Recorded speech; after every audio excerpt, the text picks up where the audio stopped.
깊이가 다른 경제 콘텐츠 3프로TV 오늘 아침 라이브 2주호 정윤진입니다. 오늘은 4월의 첫날 4월 1일입니다. 네. 기분 좋은 아침입니다. 아 그런가요?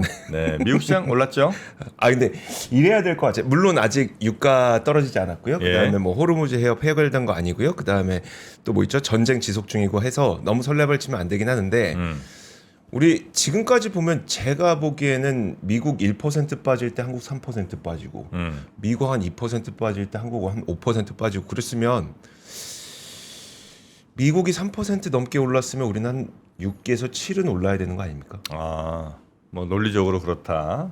또 우리 그랬으면 좋겠습니다. 시장이 더 셌으니까 네. 뭐 그런 것도 있고 저는 뭐 오늘을 기점으로 네. 더 이상 걱정하지 않기로 했습니다. 그래요? 네. 왜냐하면 네. 자 7천 가는 길이라고 뭐 치죠. 뭐 그 네. 이상 또 더 갈 수 있겠지만 뭐 7천 가는 길 3천에서 7천까지 가는데 네. 쭉 안정적으로 평탄하게 그렇게 갈 수 있을까? 그 힘들죠. 그건 당연히 한 4천 갔다가 한번 빠지고 또 5천 갔다가 좀 한번 빠질 거고 6천 갔다가 너무 올랐나? 빠졌다가 다시 가겠죠. 네. 그거는 너무 당연한데 어쩌면 내가 그 중간중간 빠졌던 때 괜한 불안감을 많이 가졌던 거 아닌가.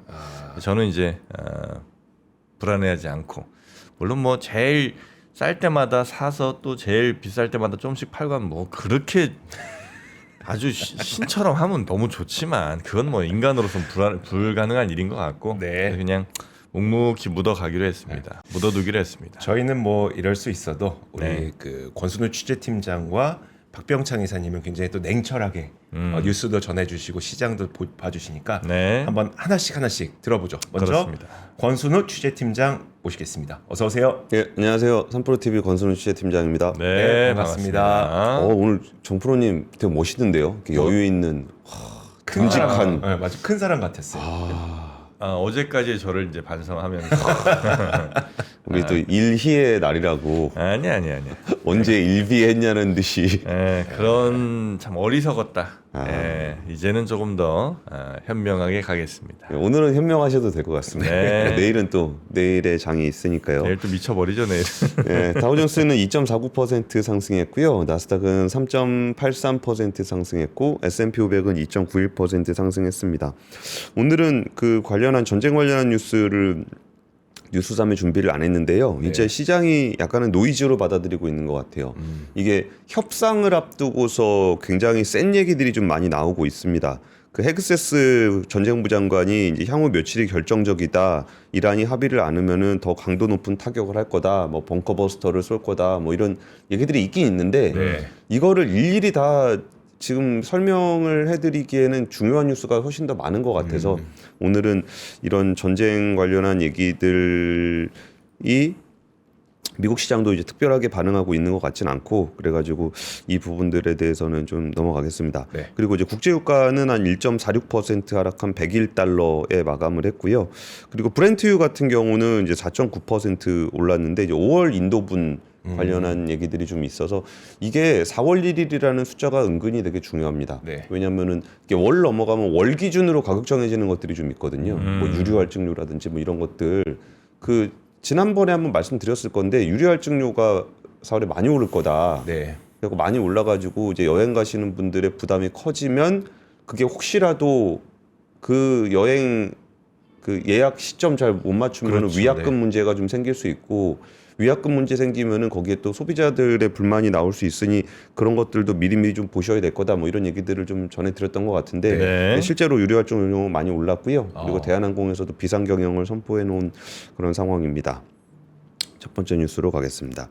첫 번째 뉴스는 이제 전쟁 추경이 편성이 됐습니다. 편성이 됐어요. 네, 전쟁 추경 편성이 돼가지고 소득 하위 70% 국민 약 3,580만 명에게 1인당 10에서 60만 원씩 지원금이 지급이 됩니다. 예, 고유가에 대응하는 피해 지원금 성격이 있는데 한 4조 8천억 원 정도 된다고 합니다.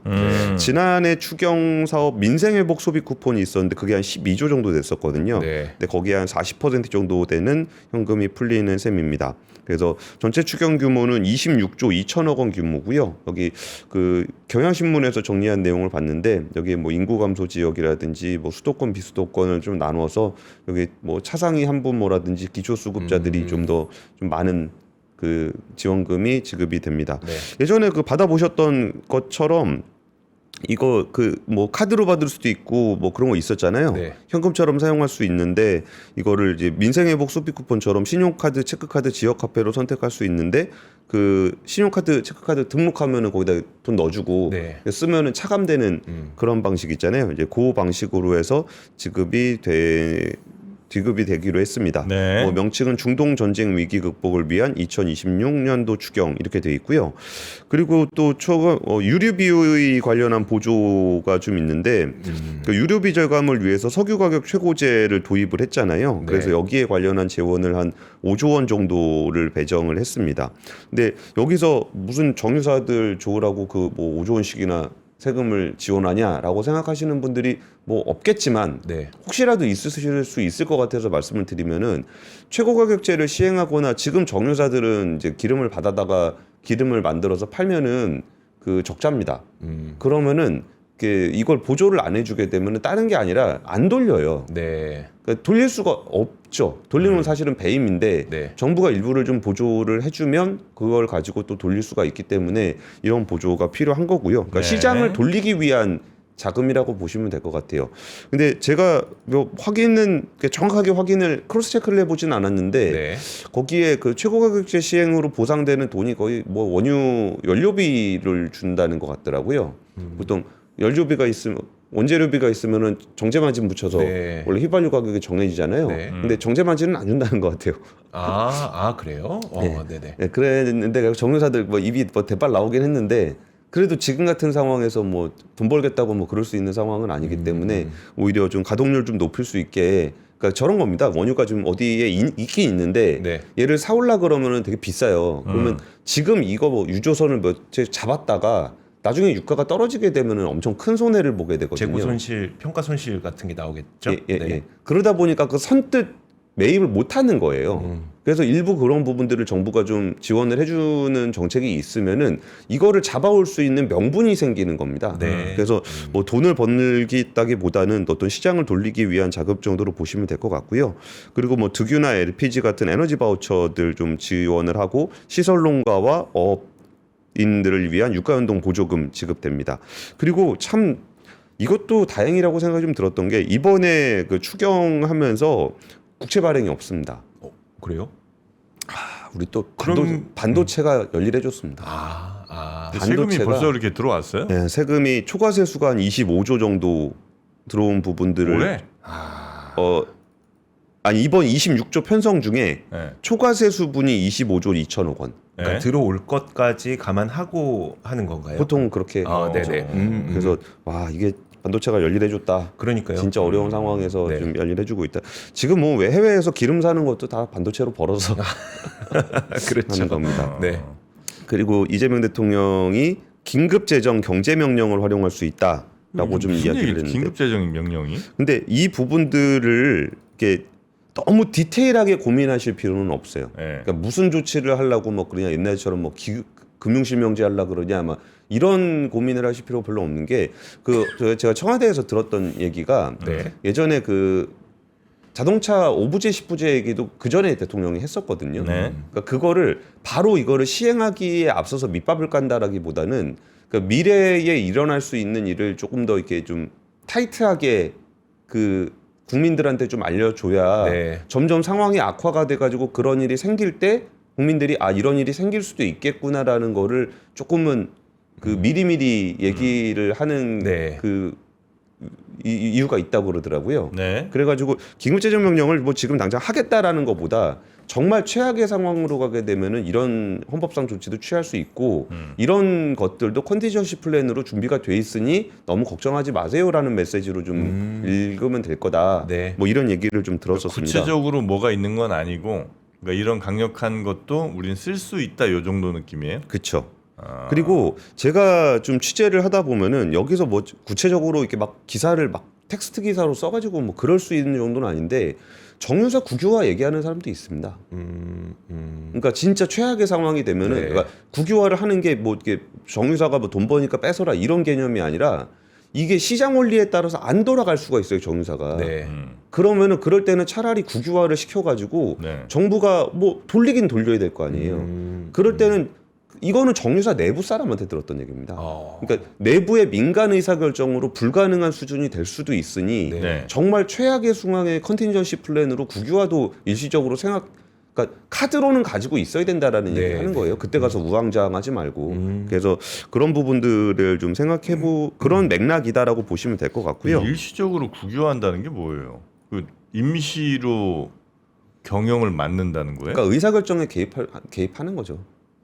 뭐 살아 돌려라, 뭐 세금 메우겠다, 뭐 이렇게. 그러니까 어떤 계획을 세워야 되는지에 대해서 고민은 해놔야 된다는 거예요. 그러니까 시장에서 원리에 따라서 정유사가 안 돌아갈 경우에는 정유사는 가동을 할 수가 없어요. 근데 그럼에도 불구하고 정부가 어떻게든 가동을 시키려 그러면은 그러니까 하겠다는 게 아니고, 네. 그러니까 진짜 최악의 상황에는 그런 경우에 카드까지 다 검토를 해놔야 된다라는 거예요. 네. 그래서 그런 얘기가 좀 있었고요. 그리고 이제 그 루머 단속 관련한 얘기가 있었는데 저희가 쓰레기 봉투 얘기 좀 드렸었잖아요. 네. 쓰레기 봉투 없으면 그냥 버려도 된다고. 네. 그 얘기했었는데 그거 어제 그 국무회의에서 그 얘기가 좀 나온 것 나왔었습니다. 같더라고요. 네. 그래갖고 그 한 하루나 이틀 정도 빠른 뉴스. 네. 그리고 그 석유 90만 배럴 관련한 얘기가 나왔는데 베트남 그거 말씀하시는 거예요? 이거 그 얘기 할까 말까 계속 고민하다가 안 했는데 자꾸 루머가 좀 퍼진다고 하길래 그게 어디에 거쳐가지고 뭐 북한에다가 기름을 갖다 줬다 뭐 이런 식의 루머가 있어갖고 이걸 단속을 해라 네. 뭐 이런 얘기가 어저께 있었습니다. 그러니까 이게 뭐냐면요. 그러니까 우리나라에 석유 비축 시설들이 있어요. 네. 그러면은 그거에 우리나라 석유만 들어가 있는 게 아니고 외국 석유들도 많이 들어와 있습니다. 그럼 우린 여기서 보관료를 받거든요. 임대료. 근데 지금 문제가 된 그 석유가 뭐냐면은 쿠웨이트 석유공사가 우리나라 그 석유공사 비축에다 맡겨놓은 석유예요. 네. 그 석유를 보통 어디다 쓰려고 거기다 맡겨놨냐면은 쿠웨이트 석유공사의 자회사가 베트남에 정유사가 있습니다. 그래서 쿠웨이트가 여기다 석유를 맡겼다가 자기 정유사로 가져가는 거예요. 네. 이 석유의 그 주인은 쿠웨이트 석유공사예요. 그럼 이거를 사가는 거는 쿠웨이트 석유공사의 자회사인 정유사가 사가는 겁니다. 그래가지고 이 90만 배럴은 우리나라가 이게 3월 1일인가 그때 그 우리나라가 이제 우선 구매권을 신청하기도 전에 네. 이거를 가져가겠다 그랬어요.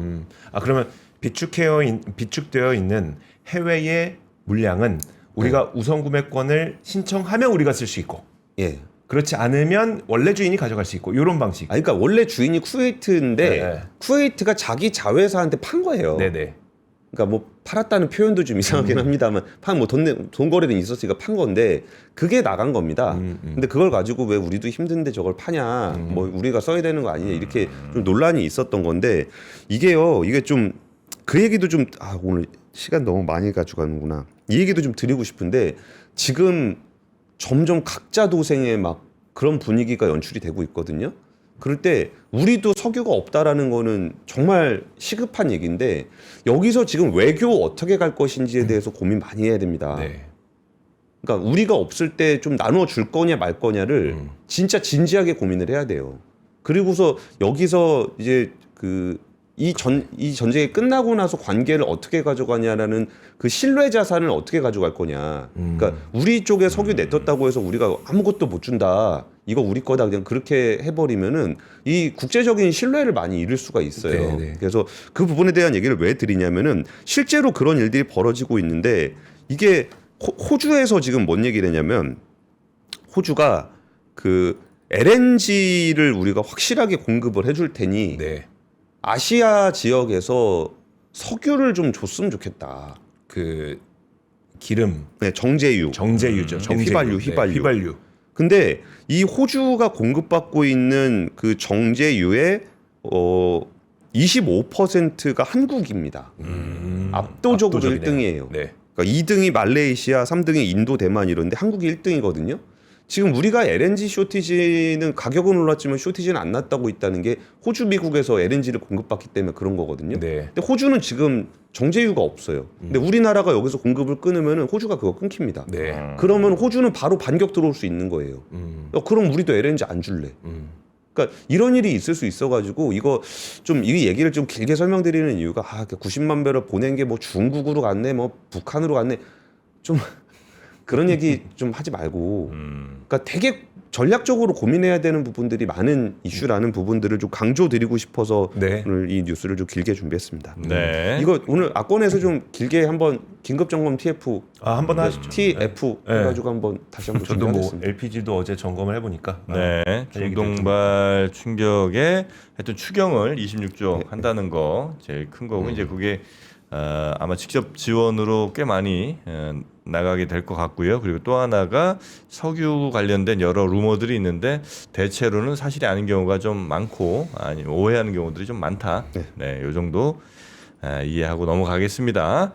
자, 두 번째 뉴스 가볼까요? 두 번째 뉴스는 환율이 1,530원을 넘었는데 2009년 3월 이후에 최고치입니다.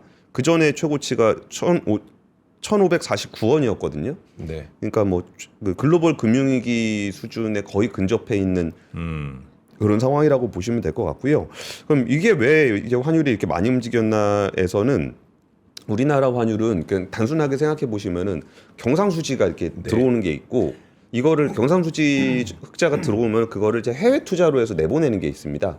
그래서 대충 이게 균형이 좀 맞춰지거든요. 근데 작년 말에 그 우리나라 환율이 굉장히 약했었던 부분들은 국내 거주자들의 해외 투자가 좀 많았었는데 이거는 이제 정부 차원에서 경상수지 흑자하고 해외 투자하고 뭐 KIC 같은 회사들이 해외 투자를 하면서 밸런스를 맞추는 건데 여기서 그 국내 거주자들의 수요를 우리가 뭐 정부가 뭐 해외 투자 하라 마라 얘기할 수는 없잖아요. 네. 근데 그런 부분들이 발생을 하면 환율이 좀 크게 움직입니다. 근데 지금은 외국인 투자들의 국내 매도가 지금 이 환율 상승을 좀 부채질을 하고 있거든요. 네. 그 어제만 하더라도 외국인이 이제 유가 시장에서 한 3조 8천억 정도 순매도했던 부분들 이 부분들이 좀 영향을 많이 주고 있습니다. 그래서 윤경수 한국은행 국제국장은 여기서 외국인 주식 자금 유출이 많아서 워치를 하고 있다. 네. 시장의 어떤 심리와 쏠림 현상이 뚜렷해지면 괴리가 심해질 경우에 대응을 할 것이다. 상황을 예의주시하고 있다. 라고 좀 얘기를 하고 있습니다. 그러면서 특정 환율 수준을 타겟을 하고 있지는 않지만 속도가 너무 빨리 상승하고 있기 때문에 이런 부분들을 관찰하겠다라고 얘기하고 있습니다. 그러면서 환율 상승의 주요 배경은 외국인 주식 자금 유출이다라고 좀 얘기를 하고 있습니다. 그래서 이 부분들이 있었고 어제 그 신현송 한국은행 총재 후보자가 그 인사청문회 준비하면서 사무실 출근하면서 얘기를 좀 한 게 좀 있었거든요. 네. 그러면서 그 신현송 총재 후보자는 국제금융시장에서는 진짜 전 세계 사람 다 통틀어도 손꼽히는 권위자입니다. 네. 그래서 했던 얘기들을 좀 주목을 하고 있었는데 현재 환율 레벨 수준 자체에 큰 의미를 부여하고 있지는 않다. 그러니까 환율이 어느 레벨인가가 중요하다라기보다는 이 환율에서 우리가 자금을 조달할 수 있는가. 이게 조달을 못하면 부도가 나잖아요. 네. 그래서 이게 저런 거죠. 그 원유로 따지면은 원유는 진짜 조달 자체가 안 될 수 있는 거고 네. 이게 가스는 조달은 할 수 있는데 비싼 거잖아요. 그러면 이제 원유가 훨씬 더 그랬고 조달이 중요하다라는 말씀을 좀 드리고 있는 것처럼 지금 달러는 비싸서 그렇지 조달하는 데 문제는 없다라는 부분들을 이제 총재 후보자가 좀 얘기를 했었고요. 그리고 지금 뭐 이게 얼마나 갈지는 모르겠는데 이제 유가 상승이 인플레이션 압력이 생기고 경기 하방 압력이 생겨서 조금 더 뭐 지켜보면서 환율의 금리 수준에 대해서 좀 고민을 하겠다라는 얘기 좀 있었고, 근데 뭐 추경 규모나 설계 등을 비춰보면은 물가 상승 압력은 제한적이다.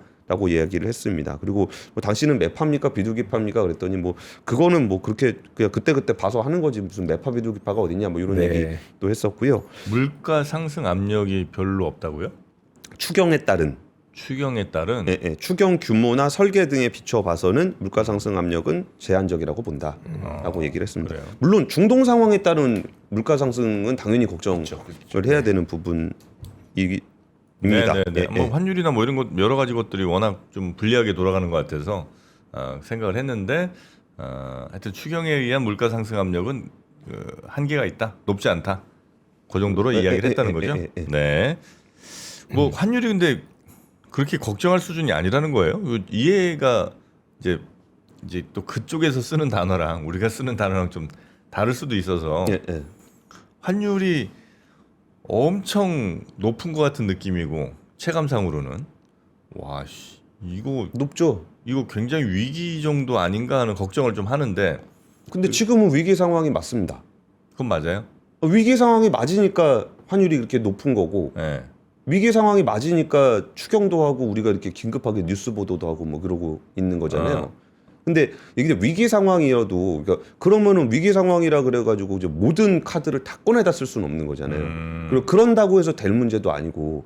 그럼 이제 환율이 높아서 위기 상황인 거는 맞는데 이게 위기 상황이라는 게 아까 말씀드렸던 것처럼 이렇게 가스처럼 조달은 되는데 비싼 거냐 네. 아니면 원유처럼 아예 조달을 못할 상황까지 처해 있는 거냐 여기에 따라서 대처 방식은 좀 달라야 되잖아요. 네. 근데 우리가 진짜 이렇게 달러를 못 구해 가지고 환율이 이렇게 된 거라 그러면은 미국 가서 뭐 통화 수합도 맺어야 되고 우리가 뭐 진짜 있는 돈을 다 털어서라도 달러를 사야 되는 거잖아요. 네. 근데 그게 아니라 이게 수급은 있는데 가격이 높은 상황이라면은 이거는 무조건 가서 사와야 되는 문제는 아니라는 거죠. 대응 방식이. 네. 그래서 위기 상황은 뭐 누구나 다 아시지 않나요? 지금 위기 상황이라는 거. 오죽하면은 긴급 재정 명령 얘기까지 좀 나오는 거니까 위기 상황인 거는 맞습니다. 그래요. 알겠습니다. 자 그리고 세 번째 뉴스도 가볼까요? 잠깐 말씀하시는 동안 잠깐 채팅창 봤는데 보지 말지 그랬어요. 네. 세 번째 뉴스도 별로 좋은 뉴스는 아닌데 일단은 그 지금 코스피 시가총액 1위의 악재, 코스닥 시가총액 1위의 악재. 근데 현재 시간은 45분. 45. 네. 그래서 이제 뉴스 시간이 없어서 정말 그냥 드라이하게 내용만 전달해드리겠습니다. 네. 지금 디램 가격이 떨어진 거 아니냐라고 얘기가 나오면서 지금 SK하이닉스와 삼성전자의 부담을 굉장히 키우고 있는데 거기에 이제 그럼 도대체 뭐가 떨어졌다라는 건가를 좀 찾아보니까 그 PC용 DDR5 현물 가격이 한 달 전보다 5.2% 하락했다. 요 얘기가 있었습니다. 그러니까 이게 가격이 상승률 둔화 정도가 아니라 이게 가격이 하락했다 그러니까 이제 안 그래도 터보 퀀트 맞았죠. 매크로하게 안 좋죠. 근데 여기 현물 가격까지 떨어졌다 그러니까 이게 걱정을 되게 많이 하시더라고요. 그래가지고 이제 좀 여기저기 좀 알아보니까 이게 아시는 분들은 좀 아실 거예요. 그러니까 PC용 DDR5라는 거는 이 모듈입니다.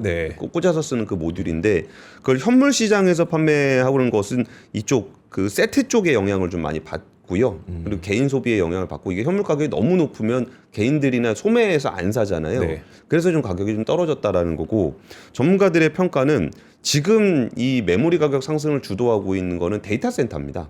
그리고 이제 고정 가격으로 장기 계약을 좀 맺고 있거든요. 그래가지고 이게 이 부분, 그 DDR5 가격이 PC용 소매 현물 가격 떨어진 걸 가지고 그 둔화를 얘기를 할 거는 좀 아닌 것 같다라고 좀 얘기를 하고 있는데 이게 좀 트리거가 된 거는 맞는 것 같습니다. 안 그래도 지금 매크로도 안 좋죠. 그리고 터보 컨트 나와가지고 메모리 수요가 안 좋은 거 아니냐 그런 얘기들 나오는데 현물 가격이 좀 떨어지다 보니까 그런 건데 실적에 미치는 영향은 거의 뭐 0.1%나 될라나 거의 없을 겁니다. 실적에 미치는 영향은. 근데 심리에는 영향을 좀 주고 있고요. 그리고 뭐 그런 얘기들은 좀 해요. 이게 어떻게 DDR4 가격이 HBM보다 더 비싸냐. 그런 그 좀 시장 왜곡이 있다는 얘기들은 좀 하고 있거든요. 그래서 그런 부분들 좀 떨어지는 거에 대해서 좀 길게 보시는 분들은 크게 신경은 안 쓰시는데 지금 시장 약세에는 이제 분명히 이런 뉴스들이 영향을 좀 준 것 같고요. 그리고 이 와중에 이제 그 삼천단제약이 이제 코스닥 시가총액 1위 회사잖아요. 근데 여기에서 좀 악재가 발생을 했는데 어제 공지가 하나 올라왔습니다. 삼천단제약에서 이제 블로거가 주가 조작 중이며 작전주 대놓고 주가 조작이라는 사실 무근의 글로 시장을 혼동케 하고 있으며 여기에 대해서 명예훼손 업무방해를 고발할 거다.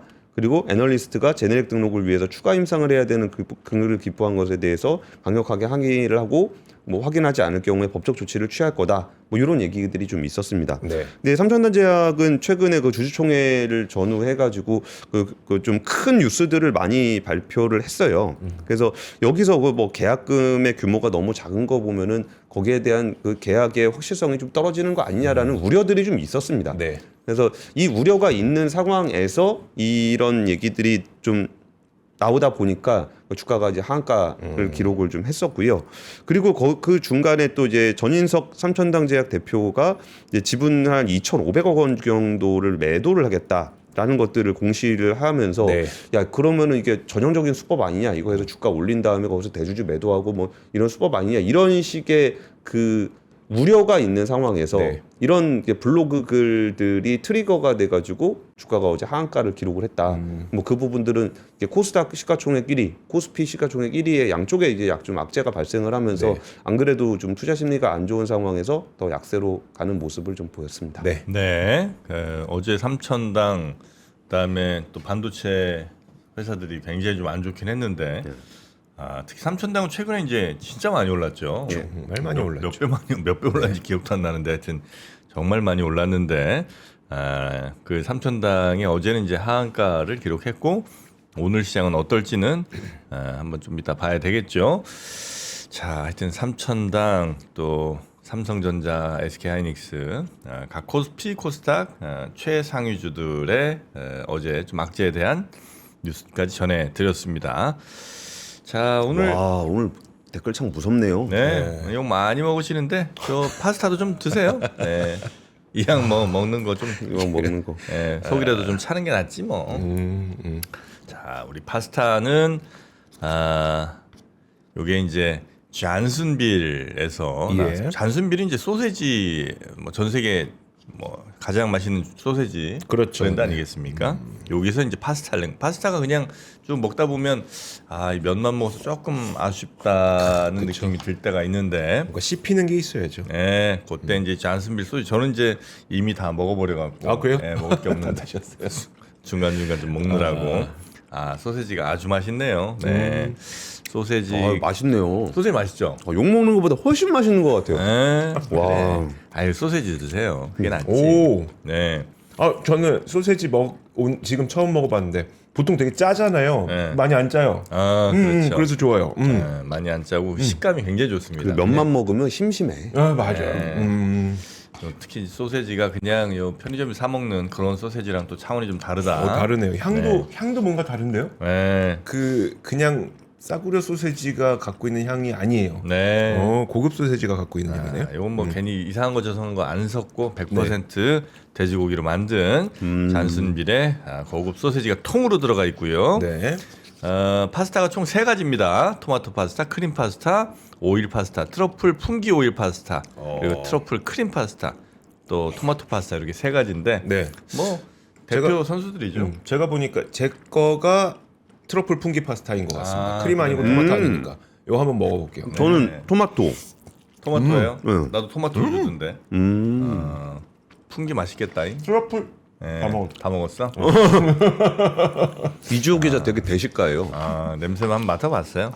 트러플 향이 싹 퍼집니다. 트러플 네. 향이 엄청 퍼져요. 좋다. 나 이거 헷갈렸잖아. 트러플 풍기 해갖고 그 풍기인견 생각하고. 네, 근데 이건 이제 버섯 얘기하는 거죠. 저는 품귀를 얘기하는 줄 알았어요. 품귀. 요새 맨날 공급 부족만 생각해가지고. 트러플 품기. 네. 하여튼 요 3가지 맛의 파스타 뭐 특별히 해동 없이 렌즈에서 한 4분 5분 정도 돌려 드시면 되니까 요거는 댁에서 편하게 갖고 계시다가 냉동실에 넣어놨다가 한 번씩 뭐 애들 갑자기 배고프다 그러면 뭐 이렇게 내줄 때 아니면 이제 나 배고플 때 라면 끓인 시간이랑 비슷하니까 그렇게 고급스럽게 드시면 되겠습니다. 자, 요거는 총 6팩이 가고요. 6팩. 맞죠? 네, 맞습니다. 네. 각각의 맛마다 토마토 2팩, 크림 2팩, 트러플 2팩 이렇게 네. 6팩 갑니다. 그렇죠. 6팩에 39,800원 이렇게 드시면 되겠습니다. 그러면 6팩이니까 6, 7, 42 한 7,000원 좀 안 되는 6,000 몇백 원 정도 6,800원 좀 될까요? 이 정도 네. 되는 가격에 요 잔순빌 파스타 만나실 수가 있는 겁니다. 네, 그렇게 맛있게 드시면 되겠고요.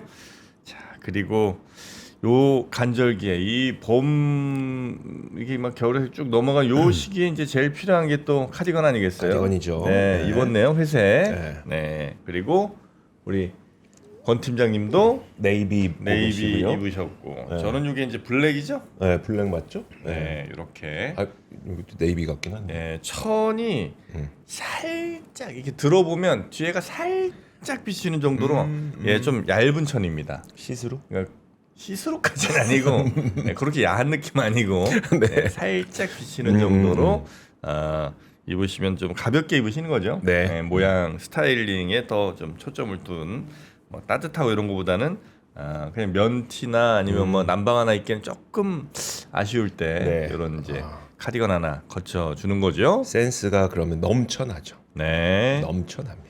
자, 이 카디건 타미 실피거 카디건입니다. 세 가지 색깔 블랙, 네이비, 그레이 3프라틸 최초로 지금 요거를 67,000원에 보내드리고 있고요. 사이즈는 뭐 95부터 110까지 다 있습니다. 네, 여러분 사이즈 정사이즈인 것 같아요. 봄에 입기 참 좋은 것 같아요. 네. 댄디해 보이잖아요. 맞아. 그렇죠. 댄디남이 되기 위해서. 댄디도 좀 오래된 표현인가? 근데 어쨌든 그 카디건은 너무 크게 입으면은 약간 없어 보일 수도 있습니다. 그래요? 네, 특히 이거는 정 사이즈 가져가시면 좋을 것 같은데 저도 지금 이게 제가 입고 있는 게 엑스라지. 네.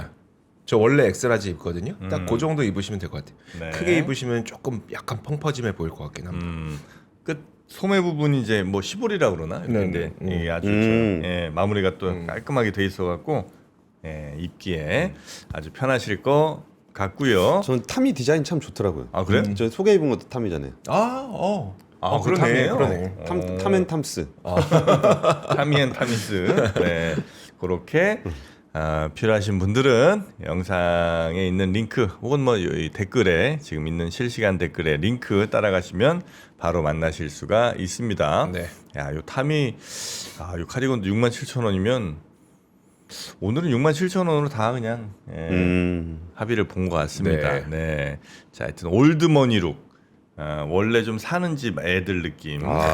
뉴머니는 좀 이렇게 주식해서 본 사람이고. 올드머니.